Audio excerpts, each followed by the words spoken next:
Thanks everyone. नमस्कार। आशा करती हूँ आप सभी लोग स्वस्थ होंगे, आप अपने घरों में होंगे।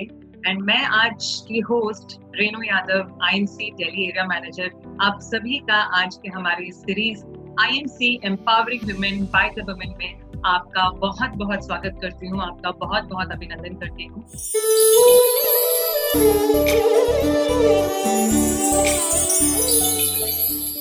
आई एम श्योर आप सभी लोग भी इस एपिसोड का बेसब्री से इंतजार कर रहे होंगे। तो दोस्तों, जैसा कि आपने पिछले एपिसोड में देखा कि हमने विमेन एम्पावरमेंट सीरीज जो है शुरू की है महिला सशक्तिकरण के लिए और उनको आगे बढ़ाने के लिए, ताकि वो बिजनेस में आगे जा पाए और उनको बिजनेस में आगे राह दिखाने के लिए। और अब हम उसी सीरीज को आगे बढ़ाते हुए आज मैं आपको एक ऐसी शख्सियत से मिलाने जा रही हूँ जिन्होंने बहुत मेहनत करके आईएमसी में आज टॉप लेवल अचीव किया है। और जैसा कि आप लोग जानते हैं, हमारा आईएमसी बिजनेस एक फैमिली बिजनेस है और इस बिजनेस में उन्होंने बुलंदियों को छुआ है। और जैसा कि कहा जाता है, हर सफल पुरुष के पीछे एक महिला का हाथ होता है। तो आज मैं एक ऐसी ही महिला से आपको मिलाने जा रही हूँ एंड आई एम श्योर आप सभी लोग बहुत एक्साइटेड होंगे। तो अब मैं और ज्यादा इंतजार ना कराते हुए आप सभी की तालियों के बीच में बुलाना चाहूंगी आज की हमारी chief guest, director crown president mrs Kavita Kumari ji को। तो एक बार जोरदार तालियों के साथ उनका स्वागत करेंगे। जोरदार तालियां आज की हमारी गेस्ट के लिए, जोरदार तालियां। सो कविता जी हमारे बीच में आ चुकी हैं। तो कविता जी, आपका बहुत बहुत स्वागत है आज हमारे प्रोग्राम में, जिसका नाम है empowering women by the women. And thank you so much कि आपने समय निकाला और आज आप हमारे इस प्रोग्राम में आए हैं। तो एक बार बहुत बहुत स्वागत है आपका फिर से। थैंक यू रेनू जी, जो आपने मुझे शो पे इनवाइट किया, और आईएमसी मैनेजमेंट को भी बहुत बहुत धन्यवाद। सो thank you so much ma'am. And बहुत सारे व्यूअर्स आज हमारे साथ यहाँ पे जुड़ गए हैं। तो आज मैं चाहूंगी कि आज आप हमें कुछ सिखाएं। हमारे जितने भी व्यूअर्स हैं आज यहाँ पे जुड़े हुए हैं, जितने भी महिलाएं हैं, एसोसिएट्स हैं, वो कुछ आज आपसे सीखें और आज आप हमारी महिलाओं को मोटिवेट करें। तो मैम, मैं सबसे पहले ये जानना चाहूंगी कि आप कुछ पहले अपने बारे में बताएं। राइट, आपके बचपन के बारे में, आपका चाइल्डहुड, कुछ अपने बारे में बताइए। मेरा नाम कविता है और मेरा जन्म बिहार में नानी के घर हुआ था। उस वक्त मेरे पापा दिल्ली में रहते थे और उनका सब्जी का दुकान था और 12 गज का हमारा छोटा सा घर था। तो मेरे जन्म के बाद मेरे पापा बिहार से हमें दिल्ली वापस ले आए और उनकी सब्जी में आमदनी कम थी, तो खर्चे घर के चल नहीं पा रहे थे। उनके हेल्प के लिए फिर मेरे मम्मी घर पे ही सिलाई क्या करती थी, जिससे कि घर के छोटे मोटे खर्चे पूरे होते थे। ओके। और ऐसे ही चलता था, ऐसे मिला जुला के मम्मी पापा एक दूसरे की हेल्प करके हमें पाले पोसे बड़ा किया। और मैं गवर्नमेंट स्कूल में पढ़ती थी और मैं 10th क्लास तक ही पढ़ पाई, क्योंकि एग्जाम के टाइम ही मुझे टाइफाइड फीवर हो गया था। तो उस वक्त मेरा एग्जाम छूट गया, इस वजह से वही मेरी पढ़ाई रुक गई। और मेरे पापा कम कमाते थे, उसमें भी अच्छा हमें अच्छे से रखा, अच्छे से मतलब केयर किया, सब जो भी है उसमें अच्छे से किया उन्होंने। बहुत अच्छी बात है मैम। एंड आपके घर में कौन कौन है? अभी मेरे घर में ससुर जी हैं, हस्बैंड में और 2 बेटे मेरे। बड़ा बेटा है 13 साल का, छोटा बेटा है 10 साल का। सो ये तो थी आपका जो चाइल्डहुड है, जैसे आपने बताया। आप कैसे मिले सर से, हम ये जानना चाहेंगे। आई एम श्योर सभी लोग बड़े एक्साइटेड होंगे इस सवाल को लेके कि आपकी मुलाकात कैसे हुई। इनसे तो मेरी शादी के बाद ही मुलाकात हुई, हमें शादी से पहले मिलना अलाउ नहीं था। और जैसे कि मेरी शादी जल्दी हो गई, क्योंकि बिहार में वैसी जल्दी हो जाती, जहाँ 13, 15, 16 की लड़कियां होती है, लोग टॉर्चर करना चालू करते कि शादी के लिए अब देखे लड़का। तो मेरे लिए भी इनकी फूफा जी के बेटे थे, जो कि हमारे जान पहचान में थे, उन्होंने ही इनका रिश्ता लेके आए कि लड़का बिजनेस में है, उनके फादर की गवर्नमेंट जॉब है। और ये 3 ही लोग फैमिली में थे, सासू माँ, पापा जी और ये मेरे हस्बैंड। तो छोटी फैमिली भी थी और अपने पैरों पे खड़े थे, ये सेटल थे अपने बिजनेस में। तो इस कारण मेरे मम्मी पापा को ये बहुत पसंद आए और इनसे मेरा, इसलिए इस वजह से भी मेरी शादी फिक्स कर दिए। करने का उस वक्त था भी नहीं, पर अच्छा मिल गया तो तय भी कर दिया। और इस तरह से आप लोगों की मुलाकात हुई, तो जब शादी हुई, शादी के बाद आपने जैसा सोचा था, जैसे हर लड़की के कोई सपने होते हैं शादी को लेके, तो आई एम श्योर आपका भी कोई ना कोई सपना रहा होगा कि शादी के बाद मेरी लाइफ ऐसी होगी, तो क्या एग्जैक्टली आपकी लाइफ वैसी ही थी जैसे आपने सोचा? मैंने भी बड़े बड़े सपने सजा लिए कि हाँ बिजनेस है लड़के का और अच्छी फैमिली है, तो मेरे काफी बड़ा बड़ा सपना मैंने भी देख लिया कि ये हर सपने मेरे पूरे होंगे, अच्छा सा घर मिलेगा रहने को मुझे, और मैं नई नई जगह पे, अलग अलग जगह पे घूमूंगी फिरूंगी, क्योंकि मैं ये सब नहीं कि अब करूंगी। और ये सपने थे मेरे जब शादी तय हुआ, और 19 मई को 2006 में हमारी शादी हो गई। ऐसे हुआ। फिर यहाँ आने के बाद ये इनका बिजनेस बंद हो रखा था उस वक्त। तो सर पहले से ही बिजनेस में थे? कौन से बिजनेस की आप बात कर रहे हैं? ये हैंडलूम करके कुछ इनका बिजनेस था। ओके। तो पहले आप नहीं जानते थे कि सर एक नेटवर्कर है, डायरेक्ट सेलिंग में काम करते हैं? उस वक्त नेटवर्क करते भी नहीं थे और मैं जानती भी नहीं थी। उस वक्त नेटवर्क नहीं करते थे, खुद का बिजनेस था इनका। Okay, alright. तो इसमें अच्छा इनका था उस वक्त, लेकिन वही एकदम से इनको घाटा हुआ, फिर बंद करना पड़ गया, तो ऐसे हुआ था। और ससुर जी की भी गवर्नमेंट जॉब थी, पर वो हेल्थ प्रॉब्लम के कारण बीमार रहते थे और फिर वो काफी दिनों से वो नहीं जाते थे। ओके। तो इस वजह से काफी प्रॉब्लम आया शादी के बाद हमें, बहुत मुश्किल हुआ। और एक तो जगह चेंज हो गया, माँ बाप के पास आके नई जगह पे चेंज होना, फिर यहाँ भी बहुत ही मुश्किल से चल रहा था, तो मेरे लिए बहुत मुश्किल हुआ सेटल होना। Okay. और मेरे बेटे का जन्म भी जल्दी हो गया। मेरे 1 साल के शादी के 1 साल के अंदर में ही उसका बड़ा बेटा मेरा जन्म लिया। 2007 में उसका जन्म हुआ, मार्च में। ओके। तो बड़ी फिर दिक्कत होती थी हमें कि घर के खर्चे कैसे चलेंगे, एक बेबी भी हो गया, फिर कैसे क्या करेंगे। तो इन्होंने छोटा मोटा एक जॉब में जाना चालू किया इन्होंने। ओके। तो यानी शादी के बाद ही काफी रिस्पॉन्सिबिलिटीज आपके ऊपर आ गई थी? 1 साल के अंदर में मेरी लाइफ काफी हद तक चेंज हो गई थी और बड़ा मुश्किल हो रहा था मुझे अपने आप को संभालना, फिर करना, बच्चे को भी देखना, और फैमिली प्रॉब्लम भी थी। तो ससुर जी भी वैसे कुछ ठीक हुए तो उन्होंने भी जॉब शुरू कर दिया करना, तो इन लोग का मिला जुला के मतलब जैसे तैसे घर चल रहा था। ओके। तो 2007 में एक बार फिर सत्यन सर से भी इनकी मुलाकात हुई, वो जॉब करते ही कर ही रहे थे इस बीच में।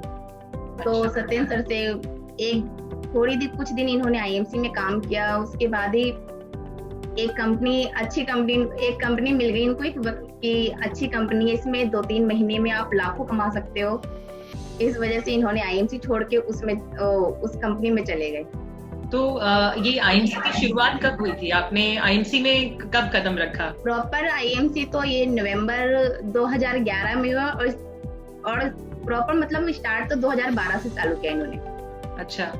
इस बीच में इनका छूट गया क्योंकि गलत कंपनी के साथ आ गए, गलत बंदा मिल गया इनको। वो फ्रॉड कंपनी थी, 6-7 महीने 5-6 महीने चला और वो भाग गया। फिर तो हमारी लाइफ में बहुत प्रॉब्लम आई उस कंपनी के जाने के बाद। उसी बीच मेरा छोटा बेटे उस टाइम हो गया था, 2009 हो गया। 2009 में मेरा छोटे बेटा जन्म लिया, और उसी कुछ मंथ के बाद ही मेरी सासू माँ को पता चला कि उनको कैंसर हो रखा है, और वो उस वक्त लास्ट स्टेज पे जा चुकी थी। डॉक्टर भी बोल रहा था कि ये जो है जब तक है ज्यादा टाइम नहीं रहेंगे। तो उस वक्त हमें पता चला, तो बहुत सारी एकदम से एक साथ और परेशानियां हो गई। 2 बच्चे छोटे छोटे, सासू माँ भी बिस्तर पे। तो हमने उनका इलाज कराया, काफी जगह दिखवाया कि वो बच जाए, ठीक हो जाए, पर वो नहीं रही। 6-7 महीने बाद वो गुजर गई। ओके। तो फिर हमें यहाँ पे कोई वो नहीं था कि हम क्या करें। कंपनी भाग चुकी थी और वो किराए के रूम में रहना और 2 बच्चों का साथ घर चलाना बड़ी मुश्किल हो गया था। तो हम सोचे गांव चले जाते हैं। ओके। और तो ये आईएमसी में आने के बाद की बात आप बता रहे हैं? नहीं, ये पहले की बात है। ओके। आईएमसी के पहले की बात है। हम गांव गए, तो गांव में भी गए तो वहां पे तो रहना और डिफिकल्ट था मेरे लिए कि मैं कभी गांव में रही नहीं थी। वहाँ पे हमारी मिट्टी का घर था, वहाँ गोबर से घर को साफ नीपा जाता था नीचे। चूल्हे पे खाना बनाना मुझे, जो कि मैं कभी की नहीं थी, चूल्हे पे खाना बनाना मुझे आता भी नहीं था। पूरा मेरा चूल्हा से पूरा धुएं से घर भर जाता था, बल्कि उसमें कुछ नहीं दिखता था कि क्या है, उसमें क्या बनाओ। बड़ी मुश्किल से मैं खाना वाना बनाती थी, और लाइट भी बहुत कम रहती थी वहाँ पे। मतलब एक लाइफ चेंज हो गई, फिर जगह भी बहुत पैसा मिल गया मुझे। और बच्चे भी कहते थे मम्मी यहाँ पे सांप निकलता है, यहाँ लाइट नहीं रहती, मम्मी हम यहाँ नहीं रहेंगे, कब जाएंगे हम दिल्ली। ऐसे हमारा चल रहा था वहाँ पे। और वहाँ पे खेती बाड़ी है, हमारा जमीन है, पर हमने कभी खेती बाड़ी किया नहीं है। जो वो भी करके हम वहाँ पे भी हमारा रोजगार का कोई जरिया नहीं था, सिर्फ यही कर सकते थे, खेती कर सकते थे। ओके। तो वहाँ भी खेती हमारे बस की थी नहीं, ना हस्बैंड कभी किया ना मैंने किया था। तो फिर हमने डिसीजन लेके हम वापस दिल्ली चलते हैं। ओके। तो फिर हम वापस 2011 में आ गए वापस। तो फाइनली आपने फिर आईएमसी को कब चुना और इसकी शुरुआत कैसे रही? के बाद सर 2011 नवंबर में सत्यन सर इनको मिले। फिर उन्होंने दोबारा से इनको समझाया, प्लान बताया। फिर प्रगति मैदान में नवंबर में मेला लगता है, वहाँ पे ट्रेड फेयर लगा हुआ था, ये आईएमसी की शॉप लगी हुई थी वहाँ पे। फिर इनको वहाँ बुलाए, ये गए। तो वहाँ जाके, और दूसरा चारा भी नहीं था हमारे पास, और इनको लगा कि अब मैं यहीं कामयाब हो सकता हूँ और दूसरी जगह नहीं हो सकता, क्योंकि ये काफी धक्के खा चुके थे हर जगह से। और जिस तरीके से सर ने समझाया इनको, पूरा लगा कि मैं यही करूंगा जो भी है।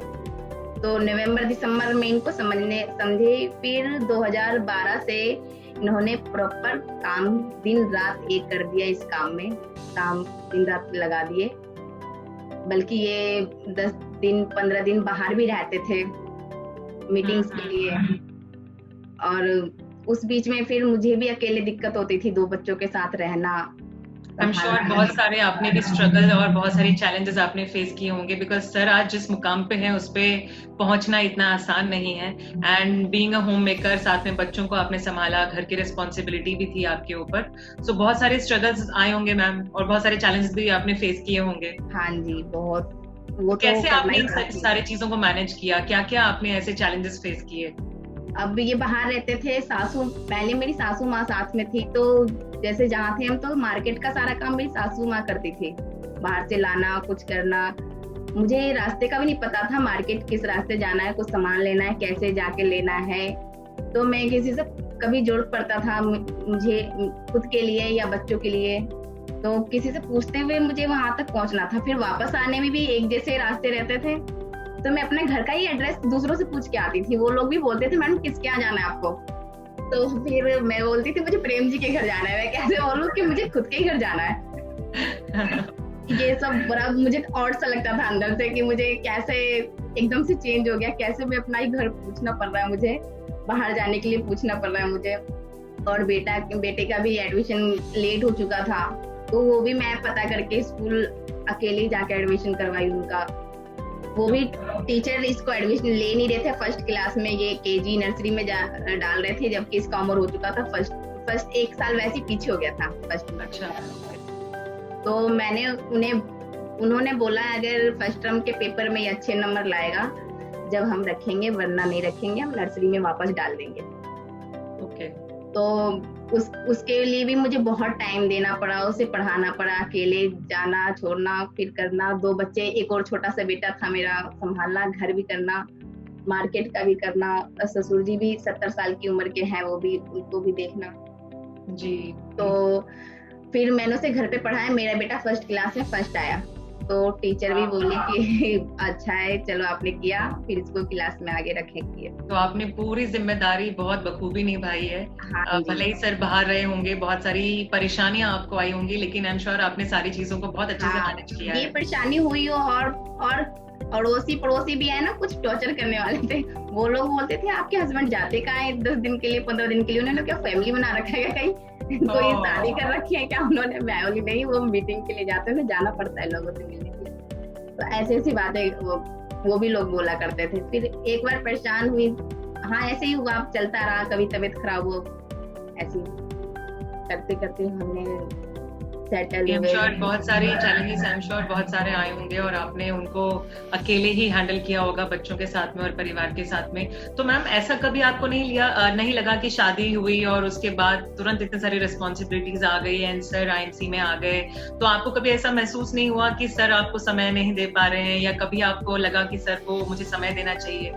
हाँ, एक बार मैंने इन्हें बोला भी, एक बार के कई बार बोला मैंने इनको कि आप मुझे टाइम नहीं देते, मैं अकेले परेशान हो जाती हूँ। वाकई में जब हो जाती थी तो मैं काफी इन पे वो होती थी कि आप मैं अकेले संभालना पड़ता है, और इतने दिन बाहर रहते हैं, दूसरे लोग भी क्या बोलते, ऐसे से बोलते मुझे कि दूसरे घर बसा रखे हैं, दूसरी शादी कर रखे हैं क्या उन्होंने। तो इन्होंने मुझे बताया तुम 4-5 साल बस मुझे बाहर निकलने दो, 2 से 5 साल, उसके बाद मैं नहीं जाऊंगा बाहर, जैसा तुम कहोगे वैसे ही करेंगे, बस 5 साल मुझे निकलने दो। तो फिर मैं भी बोली चलो ठीक है, मैं एडजस्ट कर लेते, जा इतना क्या थोड़ा और सही। तो आपने पूरा सपोर्ट किया उनको? हाँ, पर उस वक्त टाइम नहीं दे पाए, पर अभी हमारा प्रॉपर टाइम बहुत अच्छा जाता है। हम ये जब भी आते हैं हम महीने में 4-5 मूवी जरूर देखते हैं, 3-4 महीने में हम कहीं ना कहीं ट्रिप जरूर करते हैं। तो जो चीजें आप उस समय नहीं कर पाए, जो शुरुआती दिनों में इतने चैलेंजेस आए, अब आप टाइम फ्रीडम को एंजॉय कर पा रहे हो? बहुत। अब मूवी देखना, साथ में घूमना फिरना, कहीं ना कहीं हम ट्रिप, और 2-3 महीने में हमारा ट्रिप रहता ही है, पक्का है। तो कहीं ना कहीं जाना, जो मेरा सपना था शिमला घूमना, शादी से पहले मैंने शादी जब लगी तब मैंने सपना देखा कि मैं शिमला जाऊंगी, मनाली जाऊंगी और ऐसे अच्छी अच्छी जगह पे घूमूंगी। पर वो अब हर 2-3 महीने में हमारा वैसे जगह पे जाना होता ही है। वाह, बहुत अच्छी बात है, बहुत अच्छा लगा ये जान के। सो मैम, मैं ये जानना चाहूंगी कि आपकी जो लाइफ है बिफोर आईएमसी और आफ्टर आईएमसी, क्या बदलाव आपने पाए? आपको कैसा महसूस हुआ कि आपकी जो लाइफ थी पहले आईएमसी से पहले और आईएमसी में आने के बाद क्या क्या बदलाव हुए, और क्या वो सारे सपने पूरे हुए जो आप चाहती थी? बदलाव तो काफी हुए, बहुत। समझो मैं बहुत जीरो में थी और काफी ऊपर लेवल तक पहुंच गई हूँ। यहाँ तक तो मेरा सपना भी नहीं पहुंचता था कि जितना मैं आईएमसी से पा लिया। हमने आईएमसी में आने के बाद एक्सयूवी पहली कार ली, दूसरी कार फिर ऑडी ली हमने कुछ मंथ बाद ही, और 1-2 मंथ बाद ही हमने अपना 1.5 करोड़ का घर लिया, और उस 1 साल बाद ही हमने दूसरा घर भी लिया 1.5 करोड़ का। फिर कुछ मंथ बाद ही हमने पोर्शे कार लिया। तो ये 2012 से हम 2016 के बीच में, बस ये हमारे 4-5 साल के अंदर में इतना कुछ हमें मिल गया आईएमसी से। वाह, तो आप कह सकते हैं कि आपकी लाइफ टोटली चेंज हो गई, आपका पूरा लाइफस्टाइल चेंज हो गया आईएमसी में आने के बाद। जो मेरे गांव में मट्टी का घर था, जहाँ जो मैं बोलती थी, वहाँ पे भी ऐसा हमने घर बनाया, इतना अच्छा घर है कि हमारे पूरे गांव में वैसा घर किसी का नहीं है। वाह। बल्कि चेंजेस के बारे में मैं ये बोल सकती हूँ कि मेरी फैमिली में जो पीढ़ी बीत चुकी है, और ये जो अभी पीढ़ी है, हमारी जैसी लाइफ कोई नहीं गुजारा है, ना बीती पीढ़ी नहीं गुजारा है, ना अभी के कोई गुजारा है जो हमारे रिलेशन में है। तो आपकी लाइफ टोटली चेंज, मैं बता नहीं सकती हूँ। और ये सब सत्यम सर से मिलने के बाद मैं उनके बारे में, उनका धन्यवाद, उनकी तारीफ में क्या बोलूं, मेरे हर जो भी बोलती हूँ उनका वर्ड उनके लिए कम ही लगता है मुझे, कि हमारी लाइफ को बहुत वो आए। हमें समझो कि हम एक रास्ते के पत्थर थे, उन्होंने हमें मूर्त बना के मंदिर में बिठा दिया, एक पूजन लायक बना दिया उन्होंने। I am sure ma'am, IMC ने आज हजारों लाखों लोगों की जिंदगी को चेंज किया है, एंड बहुत सारी महिलाएं हैं जो अपनी लाइफ को चेंज कर चुकी हैं, और हजारों लोग अपने सपनों को पूरा कर चुके हैं। और जैसा कि आपने बताया कि आपकी ही लाइफस्टाइल नहीं, बल्कि आपके घर, आपका जो परिवार है, उनका भी लाइफस्टाइल चेंज हुआ। यानी जो लोग हमसे यहाँ जुड़ते हैं उनकी लाइफ भी ऑटोमेटिकली चेंज हो जाती है। जिस तरह आप अपने परिवार के बारे में बता रहे हैं, अपने घर के बारे में, तो आपके साथ साथ उनकी लाइफ भी चेंज हुई है। हाँ जी, ये बिजनेस ही ऐसा है कि हम अपनी लाइफ भी चेंज कर सकते हैं, और जो हमसे जो आईएमसी में जुड़ा है, हमारे साथ जुड़ा हुआ है, उसकी भी लाइफ चेंज कर सकते हैं। जैसे कि मेरे मम्मी पापा, जो मैं बोल रही थी, मेरे पापा सब्जी की दुकान करते हैं, मम्मी मेरी सिलाई कर रही थी, और मेरे भैया भी जॉब करते थे, स्पोर्ट में थे, और वो छोटे ही लेवल पे थे, उनकी ज्यादा थी नहीं सैलरी। तो इसलिए पापा मम्मी और भैया को जॉब करना ही पड़ता था तीनों को। तो उनको ऐसी हालत में देख के मुझे बहुत बुरा लगता था कि मैं हेल्प करूं उनकी। तो दूसरा घर जब हमने लिया तो मैंने भैया को, तो मेरे हस्बैंड काफी टाइम से बोल रहे थे कि आप भी आईएमसी करो, आप भी आओ इसमें, पर वो आते नहीं थे क्योंकि उन्हें बोलना पसंद नहीं था और लोगों से ज्यादा लोगों में रहना पसंद नहीं था। तो वो मना करते गए और फिर मैं बोली चलो मैं अपनी तरफ से हेल्प करती हूँ। मैं तो बोली पापा मेरा दूसरा घर है, उसमें आप रह जाओ आके। तो पापा मेरे बोले कि मुझे उसमें रहने में खुशी नहीं मिलेगी जितना तुम लोग को, तुम्हें रहते हुए और बड़ी गाड़ी में घूमते हुए देख के खुशी मिली। वो मना कर दिया आने से। फिर मेरे हस्बैंड भैया को रेडी करने के लिए ऑफिस खोले। ऑफिस में उनको बोले भैया को कि आप कितना सैलरी मिल रहा है। फिर उन्होंने बताया तो भैया इन्होंने बोला कि चलो आप यहाँ ऑफिस में आओ, मैं उससे डबल आपको सैलरी दूंगा, पर यहाँ रहो आप। Okay. जब वो यहाँ ऑफिस में आने लगे, काउंटर संभालने का काम उनको ही दे दिया। तो फिर उनका भी देख के, जो यहाँ मीटिंगें होती थी, यहाँ बातें होती थी, वो सुन के देख के उनका भी माइंड चेंज हो गया। फिर वो भी अब तो दिन रात आईएमसी के ही बारे में सोचते हैं। अभी वो डायमंड है और चेयरमैन की तैयारी कर रही है। और जो मेरा छोटा सा घर 12 गज का जिसमें रह रहे थे मेरे मम्मी पापा, अब उसे खाली करके अब बड़े घर में रह रहे हैं। और पापा मेरे सब्जी का दुकान लगाना छोड़ दिए और मम्मी मेरी सिलाई छोड़ दी है। अब 2 पोतियां हैं उनके साथ ही टाइम गुजारते हैं अच्छे से। उनकी जिंदगी तो ये ऐसा बिजनेस है कि हम, और ऐसे ये तो मेरे पापा मम्मी का है, ऐसे भी काफी लोग हैं जिनका मैं नाम नहीं जानती हूँ, जो इनकी लाइफ चेंज हुई है। मेरे हस्बैंड ने उनको लाया है बिजनेस में और वो काफी हद तक आगे गए हैं। ओके। तो ये बिजनेस ऐसा है कि हम खुद की भी लाइफ चेंज कर सकते हैं और दूसरों की भी बदल सकते हैं। राइट मैम, बहुत सही कहा आपने मैम। और जैसा कि आपने बताया कि आप बहुत सारी चीजें आपने अचीव की हैं आईएमसी से, जैसे आप अपनी गाड़ियों के बारे में बता रही हैं। तो जैसा आपने बताया था शुरुआत में कि आपको घूमने का बहुत शौक है। आपने सोचा था कि आप कहीं घूमने जाएंगे शादी के बाद, लेकिन शुरुआती दिनों में आपको समय नहीं मिला। तो आईएमसी से आपने कौन कौन सी ट्रिप को अचीव किया? आप भी कभी गए हैं सर के साथ घूमने? वहाँ का एक्सपीरियंस कैसा रहा आपका?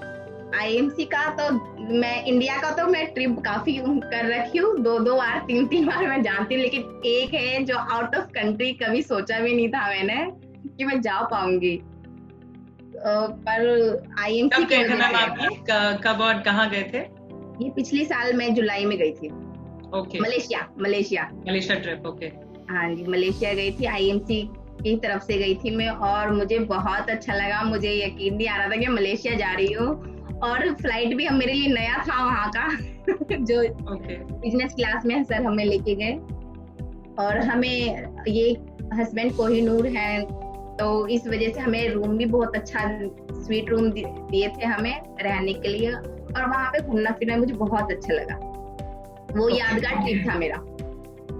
आई एम श्योर मैम ऐसे बहुत सारे ट्रिप आपको मिलते रहेंगे आईएमसी में, और आप यूं ही एंजॉय करते रहेंगे आईएमसी बिजनेस को भी, और साथ ही साथ आप एंजॉय करेंगे जितना भी कंपनी हमें टाइम फ्रीडम और मनी फ्रीडम का जो अपॉर्चुनिटी हमें मिला है। तो आई एम श्योर आप इसको एंजॉय करते चले जाएंगे। सो मैम, आप जाते जाते काफी सारी बात आपने हम लोगों को बताई, अपने शुरुआती दिनों से लेकर आपका स्ट्रगल, चैलेंजेस आपने बताया।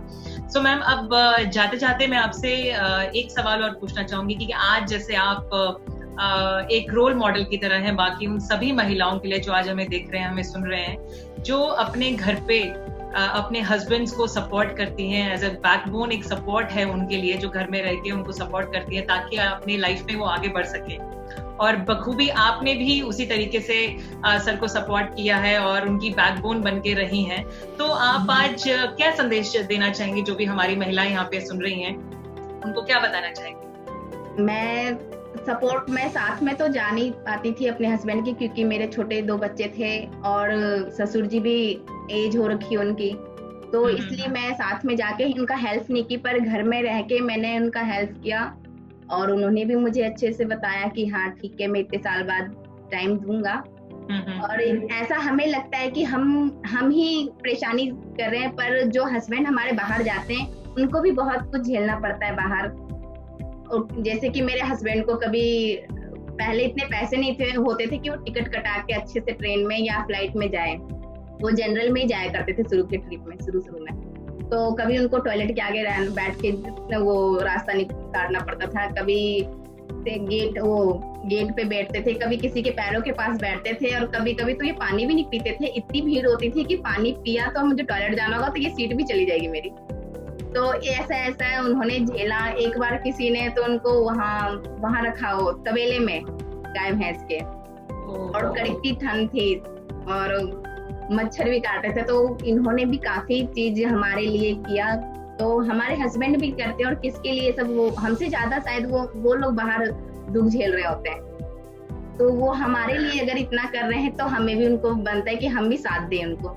हर महिलाएं अपने हस्बैंड को साथ दें, ताकि वो जैसे मेरा लाइफ चेंज हो गया, मैं कहाँ से कहाँ पहुंच गई, वैसे उनकी भी चेंज हो। और जो महिलाएं बाहर हैं उनके भी हस्बैंड उनको सपोर्ट करें, क्योंकि ये बिजनेस बहुत ही अच्छा है। एक कहते हैं गंगा जल की तरह पवित्र है ये बिजनेस।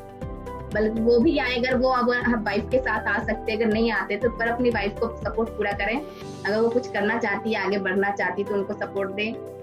और महिलाएं अगर आगे बढ़ती तो मुझे बहुत खुशी मिलेगी कि वो कुछ पा रही है, उनमें मुझे अपना फेस देखने को मिलेगा कि हाँ ये मैं कामयाब हुई। आज आप और प्रेम सर बहुत सारे लोगों के लिए आज एक मार्गदर्शन का काम कर रहे हैं, और बहुत सारे लोग हैं जो सर को एडमायर करते हैं। आज सर की टीम जो है वो पूरे भारतवर्ष में फैल चुकी है। बहुत सारे लोग आप लोगों को प्यार करते हैं, और मैं देख रही हूँ कि बहुत सारे कमेंट्स यहाँ पे आ रहे हैं। बहुत सारे लोग हमारे साथ यहाँ पे जुड़े हुए हैं और बहुत सारा प्यार आपको दे रहे हैं। So thank you so much Kavita ji आज हमारे इस प्रोग्राम में आने के लिए और आपका समय देने के लिए। आज आई एम श्योर आपने टीम के लिए बोला, मैं एक वर्ड अपनी टीम के लिए बोलूंगी, क्योंकि उनके साथ के कारण ही हम यहाँ तक आए हैं। और मेरी इतनी अच्छी टीम है, और एक उनका हमारे टीम का नाम भी है कोहिनूर फैमिली, मेरे हस्बैंड ने नाम डाल रखा है उनका। तो एक बार मैं टीम को भूलना नहीं चाहूंगी, क्योंकि मैं अपनी लाइफ के साथ, वो भी मेरे बिजनेस से शुरू से जुड़े हुए हैं। तो मैं अपनी टीम के लिए एक बात जरूर बोलना चाहूंगी कि ना हारे हैं ना हारेंगे, हमें मंजिल मिल चुकी है। हमारी कोहिनूर टीम के लिए, हमारे इस फैमिली के लिए सफर अभी भी जारी है। तो धन्यवाद। मेरी टीम भी सब क्राउन प्रेसिडेंट बने, मेरी यही दुआ है, आगे बढ़े, उन लोग के भी सपने पूरे हो, बस यही अब हमारी टीम के लिए है। धन्यवाद। Thank you so much ma'am, बहुत बहुत थैंक यू। आपने जो इतनी सारी बातें आज यहाँ पे हम लोग के साथ में शेयर करी हैं, आई एम श्योर बहुत सारी महिलाएं आपको देख के आज सुन के प्रेरित हुई होंगी। एंड आज बहुत कुछ हम लोगों ने भी आज आपके बारे में जाना, एंड बहुत सारे लोग आई एम श्योर बहुत एक्साइटेड थे, क्योंकि आपको कभी भी उन्होंने नहीं सुना है, प्रेम सर को सुनते रहते हैं। तो आज आपने मैम यहाँ पे आप आए हमारे प्रोग्राम में, आपने इतनी सारी बातें हमसे शेयर की, इतना सारी चीजें हम लोगों को बताया। Thank you so much Kavita जी, एक बार फिर से थैंक यू सो मच यहाँ पे आने के लिए। एंड जितने भी लोग आज हमें देख रहे हैं हमारे इस प्रोग्राम में, मैं धन्यवाद देना चाहूंगी उन लोगों को भी जो भी आज हमें यहाँ पे जुड़े हुए हैं, और आप लोग जो इतना प्यार देते हैं। So thank you so much everyone. I am sure आज आप लोगों को बहुत कुछ सीखने को मिला होगा, जो मैम ने आज इतने अच्छे अच्छे मैसेजेस दिए हैं, और ये प्रोग्राम आप लोगों को बहुत पसंद आया होगा। तो फ्रेंड्स आज के लिए इतना ही, हम लोग फिर मिलेंगे नेक्स्ट एपिसोड में हमारे एक नए चीफ गेस्ट के साथ में। सो तब तक के लिए thank you so much, good and see, नमस्कार।